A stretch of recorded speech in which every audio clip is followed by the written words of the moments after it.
Bonjour à tous, nous sommes aujourd'hui le mercredi 26 août 2026 et notre cher ami Elijah Magnier est toujours avec nous. Bon retour parmi nous, Elijah. Bonjour Nima, merci de m'accueillir. Elijah, commençons par ce qui s'est passé hier et avant-hier. L'administration Trump a annoncé une attaque économique. Scott Bessent a déclaré « Nous allons isoler, nous allons détruire l'économie iranienne ». Puis on lui a demandé s'il allait faire pression sur la Chine. Il a répondu « Non, je ne vais pas être assez fou pour détruire l'économie mondiale à cause de ça ». C'est un premier élément.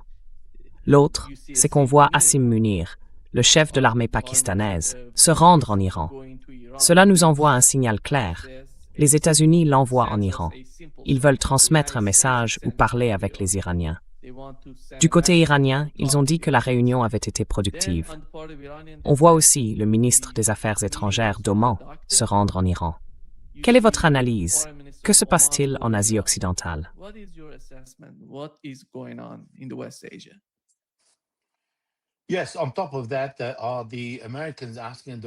Oui, et à cela s'ajoute le fait que les Américains demandent aux Russes de servir de médiateurs avec l'Iran pour rouvrir le détroit d'Ormuz et mettre fin à cette crise selon le modèle américain. Et quand je dis selon le modèle américain, cela signifie rouvrir le détroit d'Ormuz. Les Américains lèveraient les sanctions sur le pétrole iranien pour faire baisser le prix du pétrole. C'est exactement la seule chose que Donald Trump veut, comme l'a déclaré son vice-président Vance. Donc ce qui se passe aujourd'hui, c'est que l'Iran a le levier de fermer le détroit d'Ormuz et d'imposer des sanctions sur le pétrole et l'énergie au monde entier. 20% de l'énergie qui passe par le détroit d'Ormuz est sous contrôle iranien. Par conséquent, lorsque les Américains imposent des sanctions à l'Iran, cela revient en réalité à imposer des sanctions sur 20% de l'énergie mondiale.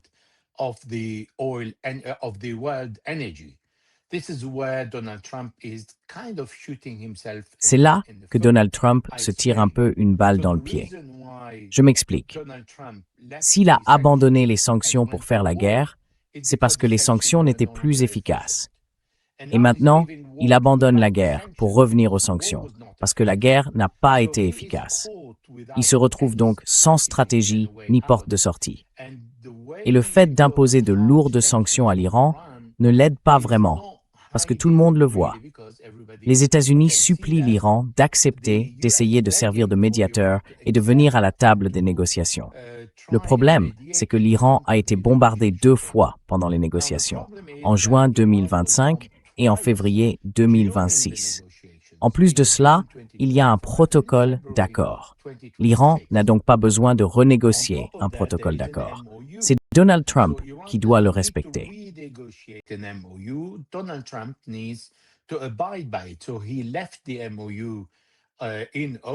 Donc, il a quitté le protocole d'accord en août.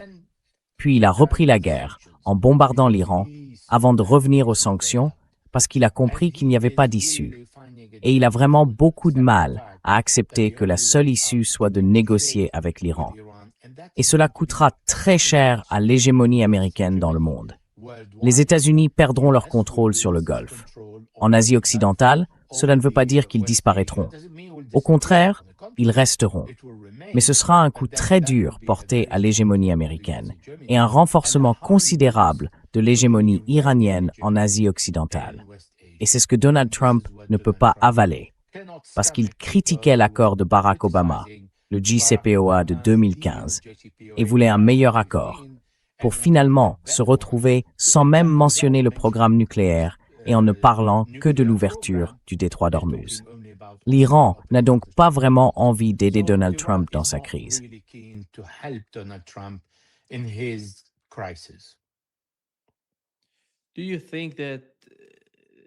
Comment voyez-vous le rôle du Pakistan? Et en quel sens Donald Trump cherche-t-il à obtenir l'aide du Pakistan? Et en quoi cela va-t-il l'aider dans tout le processus de discussion avec les Iraniens? Parce que cela se produisait déjà auparavant. Ce n'est pas quelque chose de nouveau. Mais la question est, Qu'y a-t-il de nouveau dans cette nouvelle démarche de Washington? Qu'est-ce qui est nouveau, vous savez, dans leur manière de négocier, de parler avec les Iraniens? Comme vous le savez, l'Iran demande l'ensemble de l'axe de la résistance, du Yémen à l'Iran, en passant par l'Irak, jusqu'au Liban et à la Palestine. C'est de cela que parle l'Iran. Mais que savons-nous de l'administration Trump?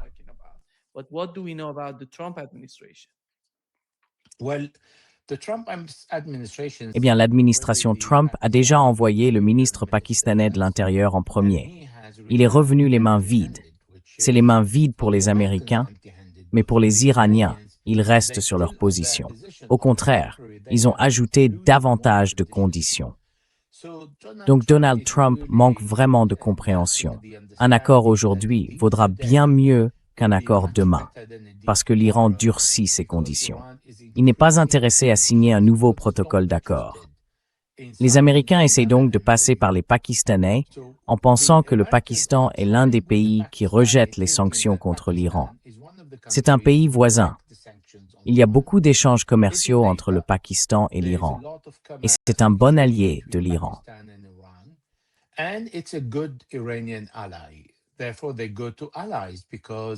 Ils se tournent donc vers des alliés, parce qu'aucun des pays du Golfe, à part un peu le Qatar. Mais le Qatar, pendant la guerre contre l'Iran, n'était pas vraiment considéré comme totalement amical par l'Iran. Même si l'Iran le juge acceptable, parce qu'il comprend que le Qatar est un ami, mais aussi le meilleur ami non membre de l'OTAN des États-Unis. C'est donc un pays non membre de l'OTAN, mais le meilleur ami de l'OTAN. C'est pourquoi ils comprennent que le Qatar veut jouer les médiateurs. Mais il est très affecté par la fermeture du détroit d'Ormuz, notamment pour la vente de gaz et les répercussions sur le gaz naturel liquéfié dans le monde. Il se tourne donc vers le Pakistan, puis vers Oman, parce que Oman doit continuer à discuter de l'organisation du détroit d'Ormuz.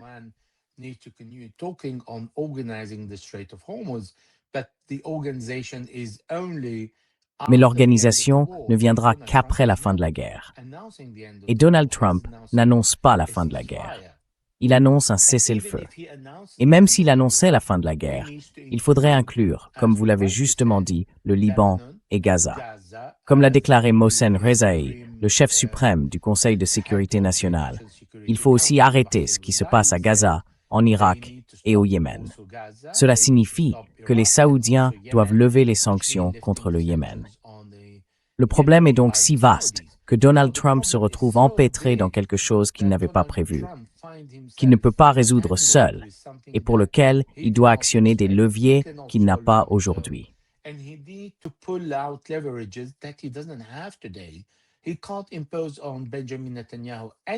Il ne peut rien imposer à Benjamin Netanyahou pendant la période électorale, si ce n'est de ne pas tirer sur des zones qui ne sont pas sous son occupation. À part les collines du sud du Liban, à Nabatie, la colline d'Ali Tahir. À Gaza, il a les mains libres, parce qu'il peut toujours prétendre avoir vu une menace pour la sécurité nationale israélienne. Et les Israéliens utilisent excellemment cette formule chaque fois qu'ils veulent commettre un crime contre l'humanité ou un crime de guerre, pour le justifier devant leur principal allié, les États-Unis, leurs complices. Donc, pour le moment, les Américains sont à court d'idées.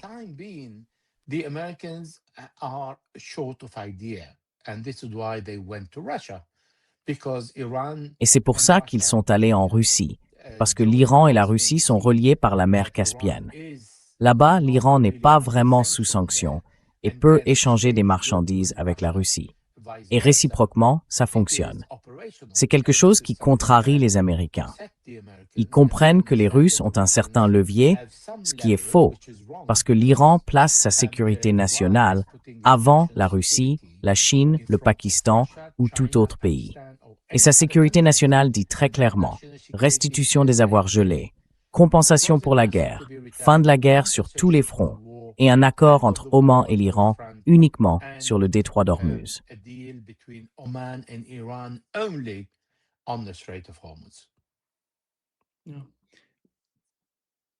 Oui, vous pensez que le directeur de la CIA est allé en Russie. On pensait qu'il allait parler du conflit en Ukraine. Mais il semble qu'en réalité, il cherche une sorte de solution du côté des Russes, une forme d'aide. Et comment la Russie pourrait-elle aider les États-Unis? Ils sont en guerre active contre les États-Unis en Ukraine. Et ils comprennent parfaitement qu'affaiblir la position iranienne affaiblirait leur propre position dans la guerre. Parce qu'au fond, ils combattent le même adversaire.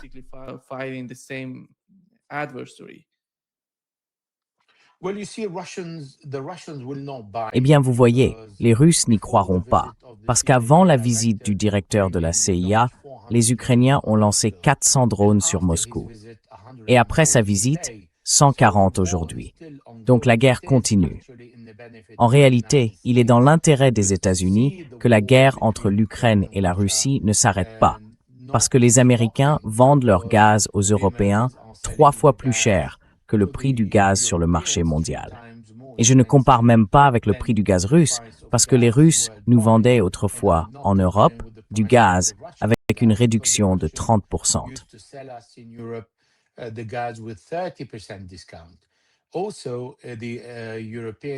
De plus, les Européens paient les Américains pour toutes les armes dont l'Ukraine a besoin. Jusqu'à présent, plus de 485 milliards de dollars ont été dépensés pour l'Ukraine afin de poursuivre la guerre. Cette guerre par procuration au nom des États-Unis, qui est aussi devenue une guerre par procuration au nom de l'Europe. Et l'Europe dit, eh bien, la Russie va occuper toute l'Europe, alors que la Russie n'a pas vraiment fini depuis février 2022 d'occuper et de contrôler entièrement les 4 provinces qu'elle veut prendre, notamment Lugansk et Donetsk, à 100%. Donc, on voit bien qu'il n'est pas dans l'intérêt des États-Unis d'arrêter la guerre contre la Russie.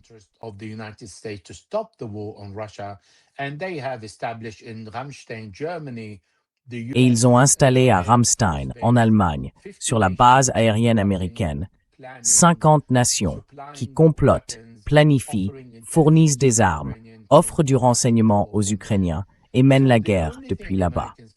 Donc la seule chose que les Américains peuvent proposer aux Russes, c'est « Nous ne vous imposerons pas de sanctions si vous allez parler aux Ukrainiens ». Or, ce n'est pas quelque chose que les Russes peuvent accepter, parce qu'ils injectent des millions de barils de pétrole sur le marché pour compenser une très petite partie de ce qui ne sort plus du détroit d'Ormuz. Si les Russes n'étaient pas en état de guerre et que les Américains leur disaient cela, ils fermeraient le robinet dès le lendemain et le prix du pétrole s'envolerait.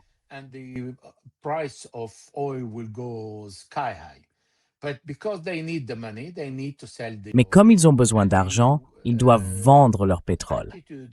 Et l'attitude des États-Unis envers l'Iran est en réalité contre-productive pour les projets européens, parce qu'elle permet à la Russie, grâce à la dérogation américaine, de vendre davantage de pétrole à un prix bien plus élevé. Les Russes diraient alors « Désolé, nous ne pouvons pas vous aider sur ce point, à moins que vous ne mettiez fin à la guerre en Ukraine et que vous ne leviez ensuite les sanctions contre l'Iran. » Mais les Américains sont prêts à lever uniquement les sanctions pétrolières, ce qui intéresse l'Iran, mais pas vraiment. Ce serait la fin de la partie, parce qu'en perdant le détroit d'Ormuz, les Américains peuvent noyer les Iraniens sous 47 années supplémentaires de sanctions, sans vraiment se soucier de ce qui arrive au peuple iranien. Donc, je ne pense pas non plus que cette visite sera très productive. En revanche, la visite de la CIA en Russie sera très productive et aura un effet sur la décision iranienne.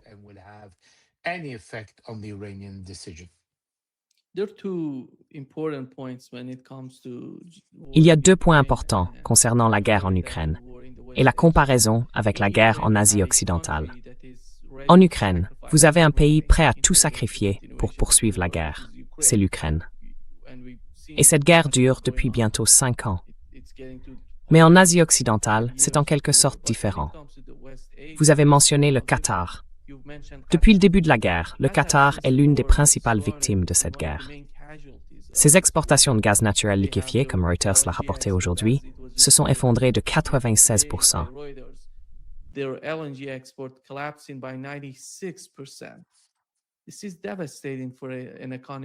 C'est dévastateur pour une économie comme celle du Qatar. Et ce n'est pas très différent pour l'Arabie saoudite, ni pour d'autres pays. Comme vous le savez, avec ce qui se passe en Arabie Saoudite, avec le mandat de la bulle, c'est différent pour les États-Unis.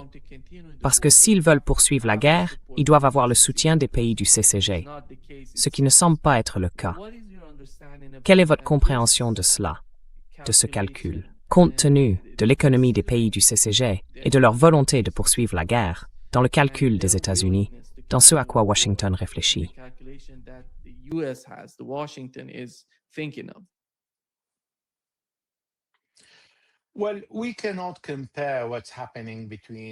Eh bien, on ne peut pas comparer ce qui se passe entre la Russie et l'Ukraine avec ce qui se passe en Asie occidentale.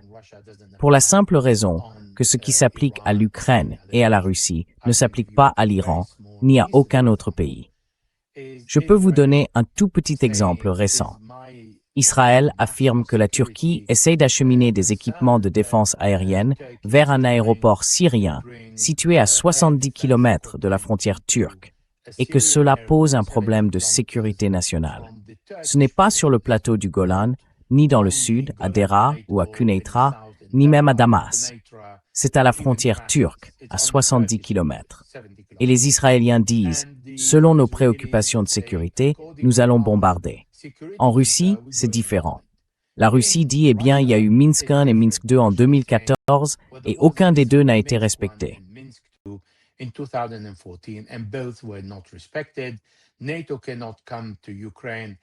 L'OTAN ne peut pas venir en Ukraine.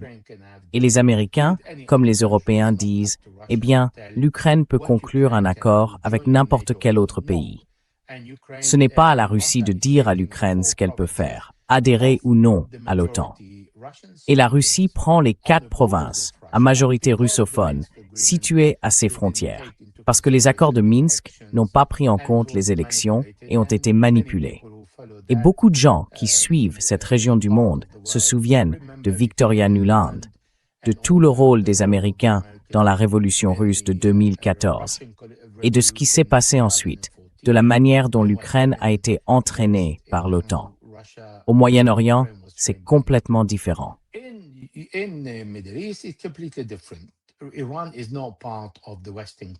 L'Iran ne fait pas partie du club occidental. Par conséquent, l'Iran n'est pas autorisé à se comporter de cette manière. Pas plus que la Turquie, même si elle est membre de l'OTAN. Elle ne fait pas partie du club occidental.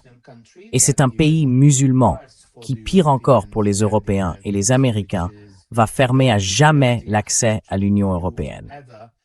Et je ne parle pas de mon opinion. Je dis comment l'Union européenne voit les choses, parce que je parle aux commissaires européens à Bruxelles. Et c'est ce qu'ils me disent. Donc il n'y a aucun moyen pour qu'un pays non chrétien fasse partie du club de l'Union européenne, et particulièrement la Turquie. Donc avec le Moyen-Orient, vous parlez du Moyen-Orient.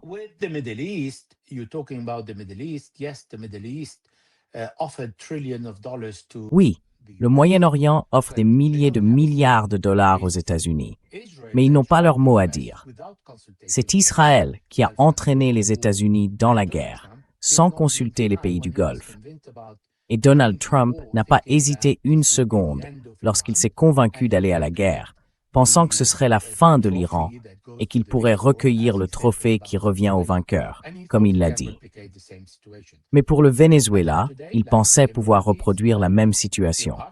Le Qatar aujourd'hui, comme les Émirats, comme l'Irak, comme le Koweït, comme Bahreïn, ils n'ont pas d'autre accès. Certains peuvent soutenir que l'Irak pourrait avoir accès à la Turquie et à la Syrie, via Banias, en Syrie. Mais non, cela ne peut acheminer qu'entre 500 000 et 700 000 barils sur 3,5 millions de barils.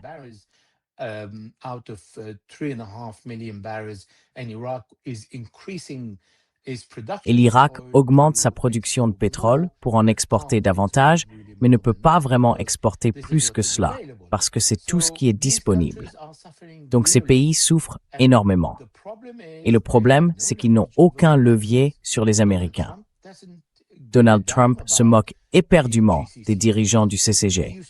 Il se moquait de l'Arabie saoudite, alors que c'est le pays qui lui apporte le plus de soutien et le plus d'investissement aux États-Unis. et il se moquait du roi, ce qui est une insulte en Arabie saoudite et pour les Arabes. Mais cela lui était égal, parce que pour lui, il peut dire et faire tout ce qu'il veut avec eux. En plus de ça, il a dit, de toute façon, nous utilisons l'aéroport sans leur demander la permission. Donc il sait que les Iraniens sont capables d'identifier d'où viennent les tirs contre le territoire iranien et qu'ils riposteront en bombardant. Et cela lui est égal.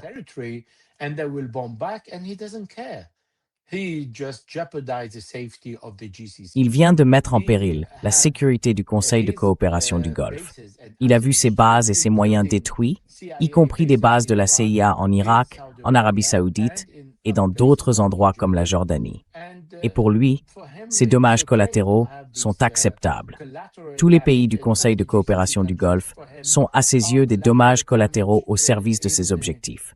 Et il n'atteint pas ses objectifs. Donc aujourd'hui, Israël et les pays du Golfe n'ont aucun levier sur Donald Trump, parce que Benjamin Netanyahou est sorti de la liste des favoris de Donald Trump. Il l'a entraîné dans cette guerre sans qu'il y soit préparé, et il lui a donné des informations qui en réalité n'étaient pas applicables contre l'Iran et ne se sont pas déroulées comme il l'avait prévu. Donc non, aujourd'hui, Donald Trump, c'est sa guerre contre l'Iran.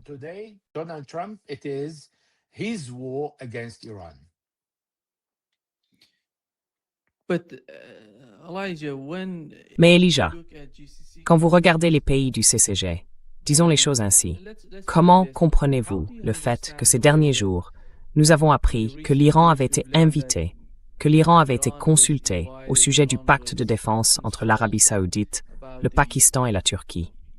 Ensuite, nous avons appris que le Pakistan cherchait une sorte d'accord de sécurité avec l'Iran. Puis, nous avons appris que l'Irak faisait quelque chose pour rapprocher l'Iran et l'Arabie saoudite à cause de ce qui s'est passé entre l'Irak et l'Arabie saoudite et de leurs inquiétudes face à une confrontation entre ces groupes de la résistance en Irak et l'Arabie saoudite. C'est un nouveau front. C'en était déjà un lorsque les États-Unis, avec l'Arabie saoudite, ont attaqué les Hashd al-Sha'abi en Irak. Voilà ce qui se passe pendant que nous parlons, alors que la guerre se poursuit entre l'Iran et les États-Unis. Comment intégrez-vous tous ces éléments?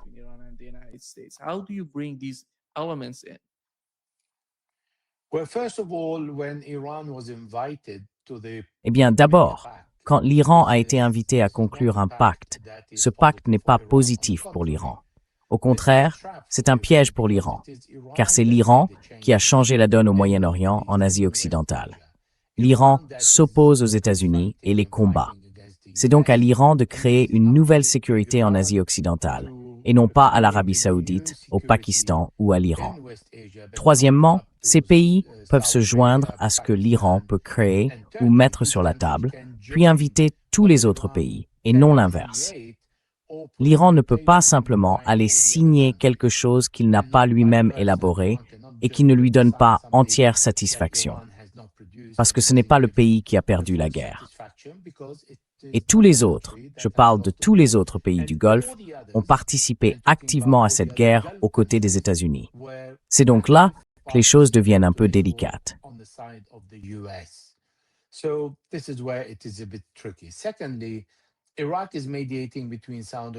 Deuxièmement, l'Irak joue les médiateurs entre l'Arabie saoudite et l'Iran.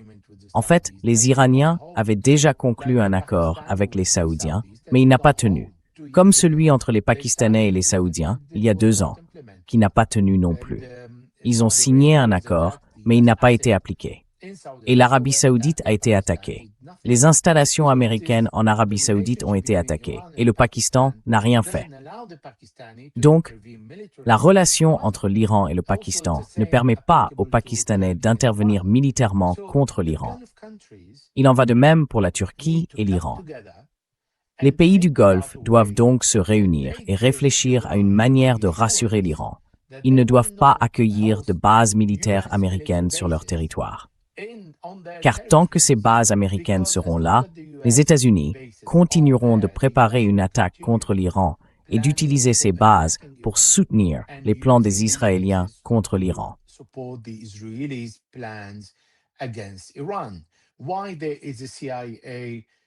Pourquoi y a-t-il un siège de la CIA au Kurdistan irakien? Pourquoi y a-t-il 2 bases américaines, à Harir et à Erbil, au Kurdistan irakien? Parce qu'elles sont dirigées contre l'Iran. Pourquoi l'Iran irait-il signer des accords avec des pays qui ne sont pas souverains? L'Irak n'est pas souverain. L'espace aérien irakien n'est pas sous contrôle irakien. Les finances irakiennes ne sont pas sous contrôle irakien, parce qu'elles sont contrôlées par la Banque fédérale américaine.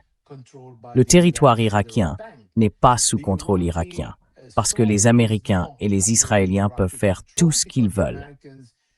Donc l'Irak n'est pas souverain, et l'Iran ne peut pas dire « D'accord, nous signons un accord de sécurité », alors que les Irakiens n'ont aucun moyen de le respecter. C'est exactement la même chose avec les pays du Golfe. Le Qatar a-t-il demandé la fermeture de la base aérienne d'Al-Udeid, la plus grande du Moyen-Orient?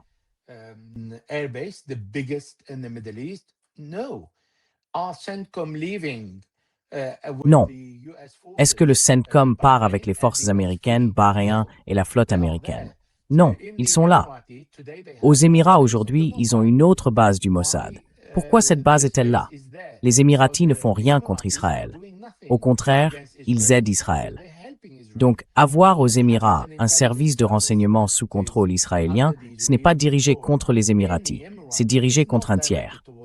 L'Iran a donc cette inquiétude, parce que beaucoup d'Iraniens se rendent aux Émirats. Tout cela exige que ces pays donnent des garanties à l'Iran pour s'assurer qu'ils ne continueront pas à comploter contre l'Iran, directement ou indirectement, par l'intermédiaire des Américains et des Israéliens. Sans cela, il n'y aura pas de paix au Moyen-Orient.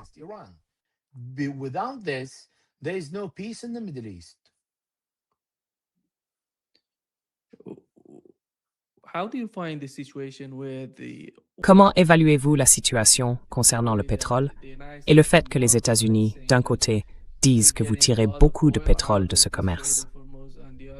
De l'autre, l'Iran affirme que ce commerce est fermé. Et nous savons qu'il existe 2 oléoducs. L'un part d'Arabie Saoudite, vous savez. Il va du Golfe Persique à la mer Rouge. L'autre va jusqu'à Fujairah, aux Émirats arabes unis. Quelles sont les capacités de ces 2 oléoducs? Et dans quelle mesure peuvent-ils acheminer du pétrole afin de réduire la pression que les États-Unis ressentent sur le marché mondial?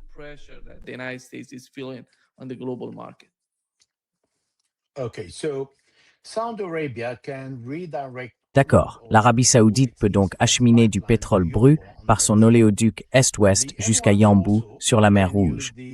Les Émirats peuvent aussi utiliser, je crois, l'oléoduc Habshan-Fujairah pour atteindre le golfe d'Oman, au-delà de l'entrée du détroit d'Ormuz.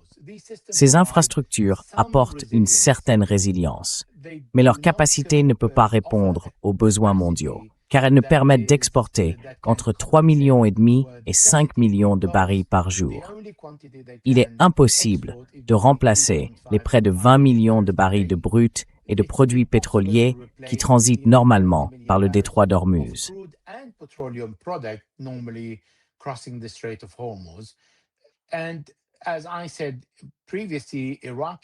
Et comme je l'ai dit précédemment, le pétrole irakien, koweïtien, qatari, bahreïni et iranien.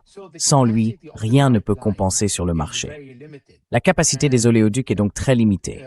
Et en plus, le pétrole émirati et saoudien passe par des stations de pompage, des installations de stockage et des terminaux maritimes avant de pouvoir être chargés sur des pétroliers. Ils sont donc, là encore, vulnérables. Les exportations saoudiennes via la mer Rouge ne passent plus par Bab el-Mandeb parce que les Yéménites ont fermé ce passage. Elles doivent donc passer par le canal de Suez, ce qui limite encore la quantité des exportations. Il n'existe donc aucune alternative que qui que ce soit puisse proposer.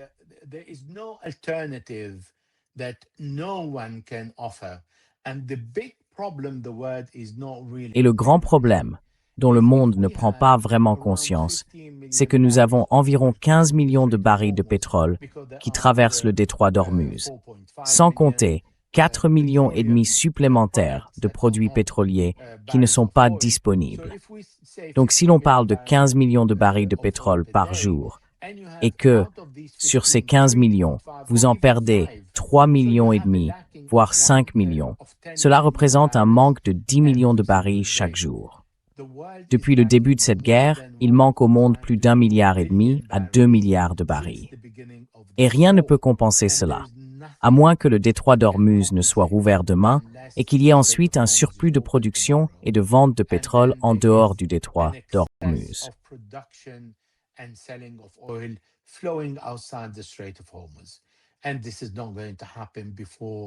Et cela ne se produira pas avant que les Américains aient respecté au moins une partie du protocole d'accord. Et quand je dis une partie, cela veut dire que l'Iran ne veut pas récupérer immédiatement tout son argent gelé. Il peut accepter d'en recevoir une petite partie, comme geste de bonne volonté, puis le reste progressivement. Il peut aussi accepter une petite partie de l'indemnisation, à condition qu'il y ait un calendrier et qu'il soit respecté progressivement. Et c'est un autre problème, parce que Donald Trump n'est pas digne de confiance et qu'il ne respecte pas sa propre signature. Donc, tout ce qui sort du détroit d'Ormuz, selon les Américains, ne correspond pas du tout à la version donnée par la société de suivi maritime Kepler. Bien sûr, il y a toujours des fuites à travers le détroit d'Ormuz.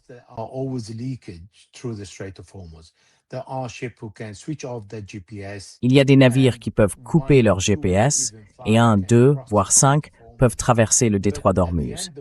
Mais au bout du compte, même si vous avez 5 ou 10 navires qu'ils traversent, habituellement, on parle de 150 navires qui traversent le détroit d'Ormuz. Or, selon Kepler, il y a 10 navires qu'ils traversent. Certains jours, aucun, d'autres jours, 4 à l'entrée et 4 à la sortie. Donc, la différence est énorme. Le détroit d'Ormuz est en train de briser les États-Unis et de les mettre à genoux, y compris l'économie mondiale. Et c'est là que Donald Trump se contredit, quand son ministre dit « Je ne veux pas endommager l'économie mondiale », parce qu'il sait qu'il endommage l'économie mondiale. Et rien ne peut compenser cela, ni l'Arabie saoudite, ni les Émirats.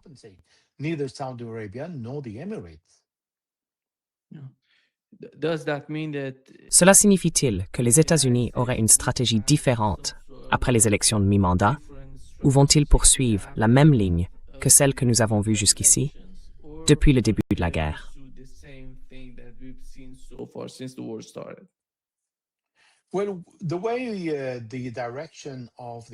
Eh bien, vu la tournure que prennent les événements, il est évident que les Iraniens ne sont pas disposés à faire la moindre concession aux Américains, ni à les aider à résoudre leurs problèmes. En particulier, cette administration américaine qui a tué le dirigeant, ainsi que des centaines d'enfants et d'écolières, mais aussi des commandants et des civils, soit plus de 5000 personnes au total. Les Iraniens jouent donc un rôle indirect en infligeant une douleur politique à Donald Trump, qu'il subira sur le plan intérieur lorsqu'il prendra des décisions au nom des États-Unis durant le reste de son mandat. C'est pourquoi les Iraniens ne sont pas pressés.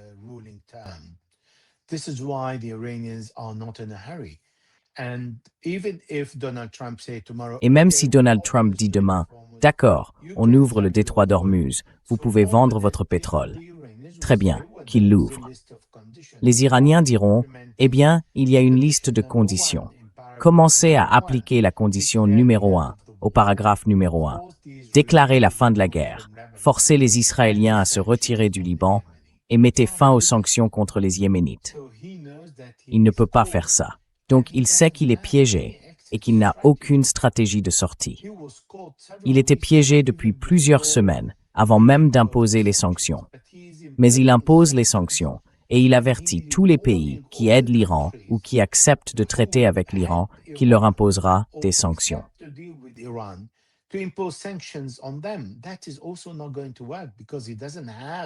Ça ne marchera pas non plus, parce qu'il n'a pas suffisamment de levier, même sur le Canada, qui est juste à côté de lui. Et en ce moment, il y a aussi une sorte de guerre commerciale et économique entre le Canada et les États-Unis. Il ne peut donc pas vraiment imposer des sanctions à qui que ce soit, parce qu'il se retrouvera complètement isolé. Et les pays ne répondront pas à son appel. La Turquie, le Pakistan et le Qatar, notamment, ont aussi condamné ces sanctions, qui sont illégales et unilatérales. Ce ne sont pas des sanctions des Nations Unies. Donc sur ce point, Donald Trump est pris au piège, et l'Iran va davantage le faire sombrer, pas l'aider. go down to be drowned and it's not going to help him. Elijah, when it comes to Lebanon, Élie, concernant le Liban, comment analysez-vous la situation? Ces 2 dernières semaines, on voit les Israéliens attaqués, bombardés. Vous avez évoqué Al-Bansuri, la colline d'Ali Taher, et ils frappent plusieurs cibles là-bas, et on ne voit aucune réponse du Hezbollah. Quel est le plan du Hezbollah quand on regarde le cas du Liban? What is the plan on the part of Hezbollah when you look at the case of Lebanon? Hezbollah is waiting for Le Hezbollah attend que les Iraniens concluent l'accord du protocole d'entente parce que les Israéliens ne se retireront pas.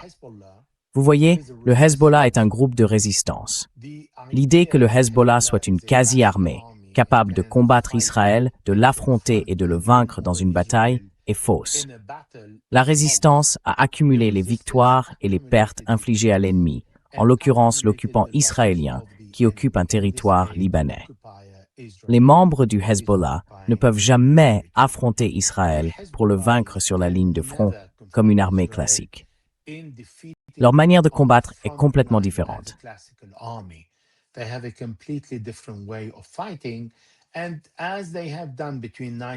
Et comme ils l'ont fait entre 1982 et l'an 2000, il a fallu 18 ans au Hezbollah pour obtenir le retrait des Israéliens.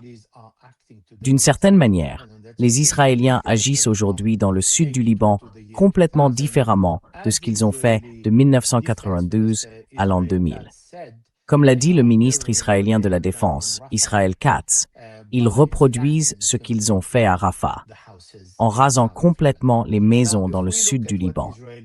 Or, si l'on regarde ce qu'Israël fait, lors du cessez-le-feu d'octobre 2024, les Israéliens n'ont pas réussi à avancer dans le sud du Liban et ont occupé 5 collines pendant le cessez-le-feu, pas avant le cessez-le-feu.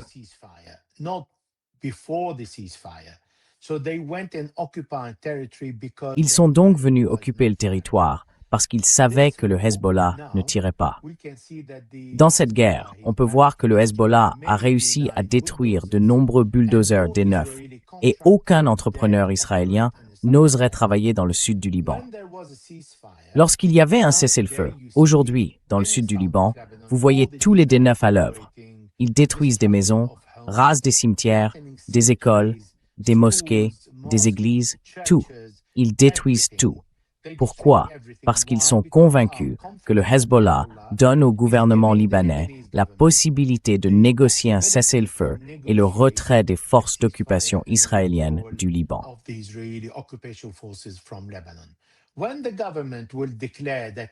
Quand le gouvernement déclarera qu'il a échoué. Jusqu'ici, vous avez un président, Joseph Aoun, qui est extrêmement hostile au Hezbollah et à la communauté chiite au Liban. Et vous avez un premier ministre faible, qui n'est pas hostile à la communauté chiite, mais ce n'est pas un homme politique. C'est un juge qu'on a fait venir de la Cour internationale de justice pour gouverner le Liban, et ce n'est pas un homme politique de ce pays. Il y a une phrase qu'il répète 100 fois par jour. Le Liban a le droit de décider de la guerre et de la paix, alors qu'Israël décide quand faire la guerre et quand l'arrêter, et que ce n'est ni le gouvernement libanais ni le Hezbollah qui en décide. Et le Premier ministre a soutenu le président pour aller négocier avec les Israéliens, alors qu'on ne peut pas négocier quand on n'a aucun levier.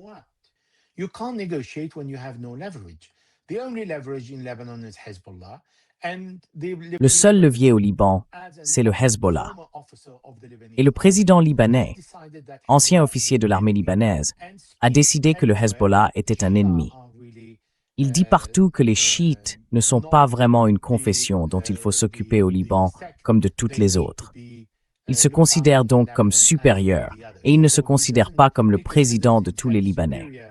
C'est précisément pour cette raison que le Hezbollah ne tient pas compte de ce que fait ou dit le président. Néanmoins, cela montre à son peuple que le Hezbollah fait partie de la société libanaise. Ce n'est pas un autre groupe venu de Pluton ou de la Lune.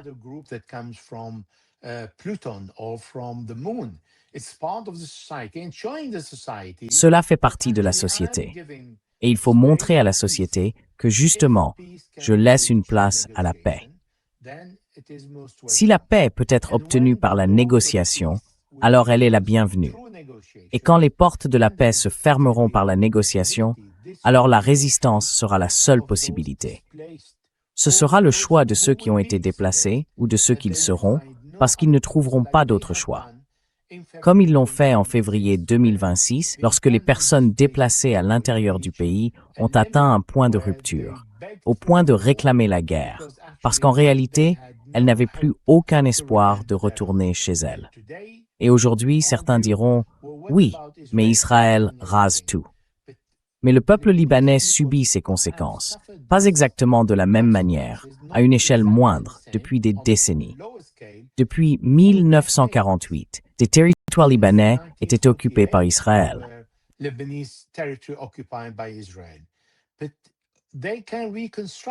Mais ils peuvent reconstruire le jour où Israël partira. Mais sans la résistance, il n'y a aucun espoir qu'Israël parte, parce qu'Israël ne va pas sur une terre pour la quitter ensuite. Regardez ce qui se passe en Syrie. Ils refusent de traiter avec la Syrie parce qu'ils veulent rester sur le Golan syrien occupé. Regardez Gaza. Ils sont allés à Gaza, et maintenant ils disent « Nous voulons tout ». Au moment du cessez-le-feu, ils occupaient 53%. Après le cessez-le-feu, ils en sont maintenant à 70%. Donc ils ne quittent rien de ce qu'ils occupent. Ils font la même chose en Cisjordanie, dans la zone sous le contrôle de l'État palestinien. Ils ne reconnaissent pas l'État palestinien et ne veulent laisser aucune partie aux Palestiniens. Ils confisquent une immense superficie de terre qui appartiennent aux Palestiniens. C'est leur politique, et ce n'est pas caché.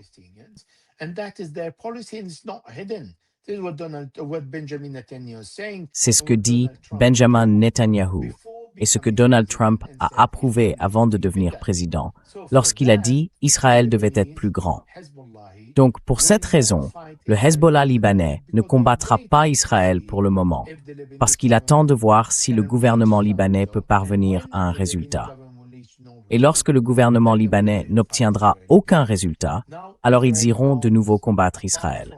Aujourd'hui, Israël bombarde. En plus de toute la zone qu'il occupe, il a bombardé les collines d'Al-Tahrir. Et ces collines sont bombardées depuis plus de 100 jours.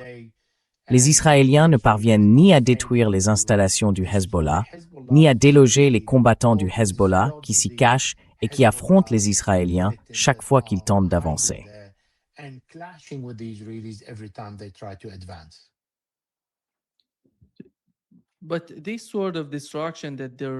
Mais ce type de destruction qu'il provoque dans le sud du Liban, est-ce que cela va améliorer la position israélienne? Ou est-ce que ce sera le signe qu'on va enfin assister à un nouveau conflit dans le sud du Liban?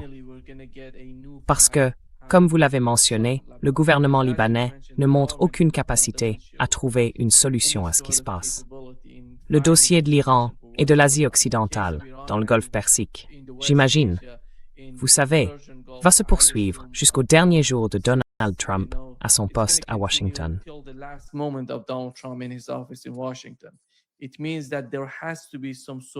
Cela veut dire, il doit y avoir une forme de, vous savez, confrontation dans le sud du Liban, aux yeux des Iraniens et du Hezbollah. Est-ce qu'on va voir bientôt une confrontation entre les deux camps? Vous avez dit qu'ils n'allaient pas combattre les Israéliens sous terre, mais ils en ont les capacités, notamment avec les drones FPV et les embuscades.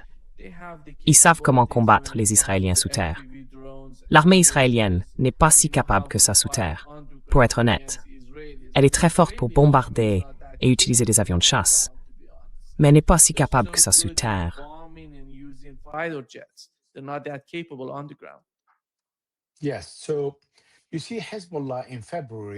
Oui, vous voyez, le Hezbollah, en février, après 15 mois sans réagir, et après que les Israéliens ont tué plus de 500 Libanais, a décidé de riposter de nouveau contre Israël. Mais seulement au moment où l'Iran était engagé dans une guerre avec les Israéliens et les Américains, parce que cela allégeait un peu l'effort de guerre du Hezbollah et redirigeait davantage l'effort israélien et américain vers l'Iran que vers le Hezbollah. Si le Hezbollah se met à attaquer maintenant, les dégâts au Liban seront plus importants. À moins que l'Iran n'entre dans la guerre et n'y participe aux côtés du Hezbollah, le Hezbollah ne peut se limiter qu'à des attaques et des opérations ciblées contre les forces d'occupation israéliennes dans le sud du Liban, dans différents villages. Il y a 60 villages où le Hezbollah peut opérer, et ils sont occupés par les Israéliens. Le Hezbollah a donc largement de quoi aller tuer, avec des drones, les Israéliens qui occupent son territoire.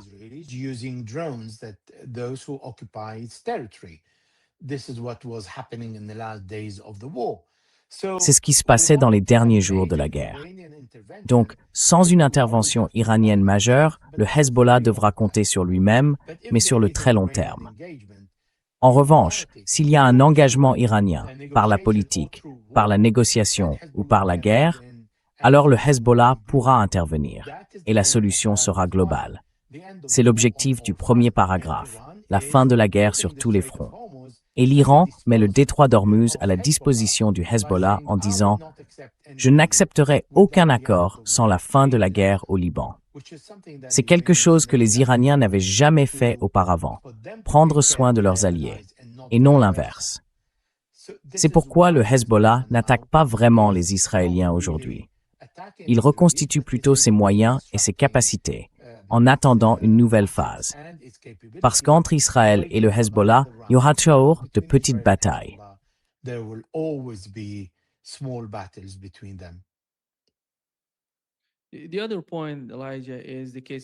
L'autre point, Elijah, c'est le cas du Yémen. Il y a une sorte de guerre interne qui se déroule au Yémen. Et l'Arabie saoudite, d'une certaine manière, redouble d'efforts, envoie davantage d'armes, soutient ces groupes, les groupes pro-saoudiens au Yémen. Et de l'autre côté, vous voyez Ansarullah, au fond, ce n'est pas la même chose. Ils ne vont pas reculer. Nous connaissons ce type d'attitude de la part du Yémen et d'Ansarullah parce qu'ils ont combattu les États-Unis, l'Arabie saoudite et les Émirats arabes unis pendant si longtemps. Ce n'est pas nouveau pour eux. Tout tourne autour du siège imposé au Yémen. Qui sera capable de résoudre cela dans la région? Je ne vois pas cela venir des États-Unis, ni d'aucun gouvernement extérieur à l'Asie occidentale. Cela veut dire que si un problème vient d'Asie occidentale, la solution reste en Asie occidentale. Elle ne vient pas de l'extérieur. Et qui sera en position de résoudre cela?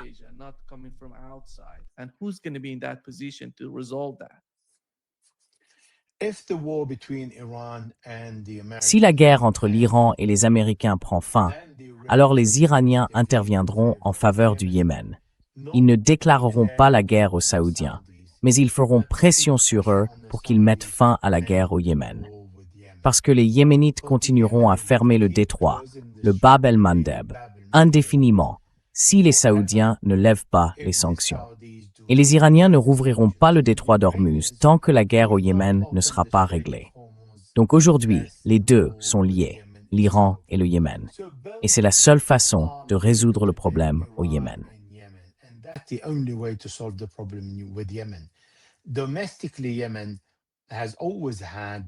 Sur le plan intérieur, il y a toujours eu des différences au Yémen entre une partie du pays occupée par les forces pro-saoudiennes et pro-émiraties et l'autre partie contrôlée par Ansarullah. C'est là que vit la plus grande partie de la population, sous Ansarullah, et non de l'autre côté. Les Saoudiens doivent donc arriver à un point où, comme Donald Trump, après un mois de guerre, ils décideraient qu'en réalité, ils ne remporteront aucune victoire ici, et qu'ils partiront. Les Saoudiens ont une mentalité différente. Ils ont une mentalité tribale. Ils ne disent pas « d'accord, nous reconnaissons que nous ne pouvons pas faire davantage ». Ils ne sont pas pragmatiques. Ils sont très rigides, et il faut les contraindre à un accord. Si l'Iran gagne, alors l'Iran aura l'avantage en Asie occidentale. Les Saoudiens seront alors bien plus intimidés à l'idée de poursuivre la guerre au Yémen. Donc, je pense que les deux pays sont liés aujourd'hui.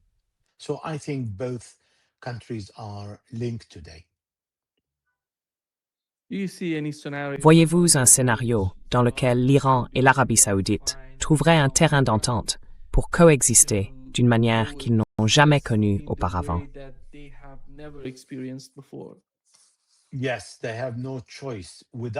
Oui, ils n'ont pas le choix. Sans amour, Jésus a dit qu'il faut s'aimer les uns les autres. Eh bien, au Moyen-Orient, il faut vivre les uns avec les autres. Ils ne sont pas obligés de s'aimer, parce que la géographie est la même. Ils doivent vivre les uns avec les autres. Et l'Iran ne va pas disparaître. L'Arabie saoudite ne va pas disparaître. Les deux pays sont dans la même région. Ils partagent le même détroit d'Ormuz, et ils doivent l'utiliser. Donc, pour l'économie saoudienne, même si les Saoudiens augmentent le pompage du pétrole par la mer Rouge, ils ont Ansarullah.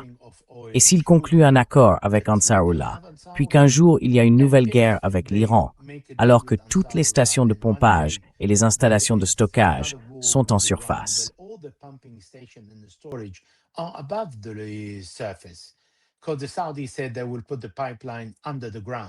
Parce que les Saoudiens ont dit qu'ils enterreraient le pipeline. Mais qu'est-ce qui va arriver à ces pompes et à ces installations de stockage? Elles vont être détruites. Un seul drone suffit, ou 2, ou 100, que l'Iran peut envoyer. Donc sans accord, une coexistence cordiale entre ces pays est impossible. C'est pour cela que les Saoudiens concluront un accord avec les Iraniens, tout comme tous les autres pays du CCG, le Qatar, le Koweït et les Émirats. Bahreïn est davantage du côté des Américains, parce que c'est un très petit pays et qu'il est intégré au dispositif américain. C'est en quelque sorte une grande base militaire américaine, mais ils n'ont pas d'autre choix que de rejoindre le CCG, parce qu'ils en font partie.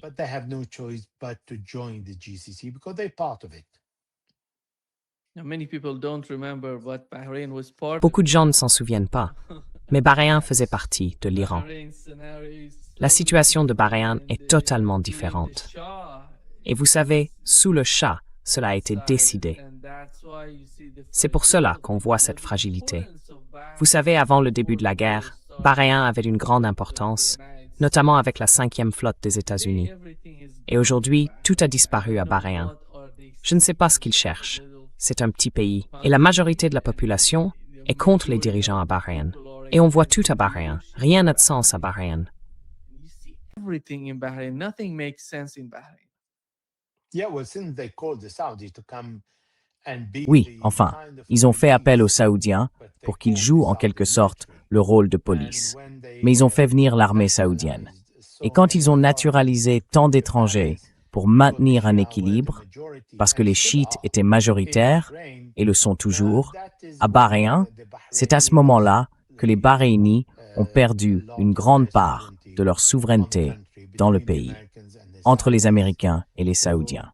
C'est donc un territoire où le système au pouvoir survit uniquement grâce à l'intervention étrangère.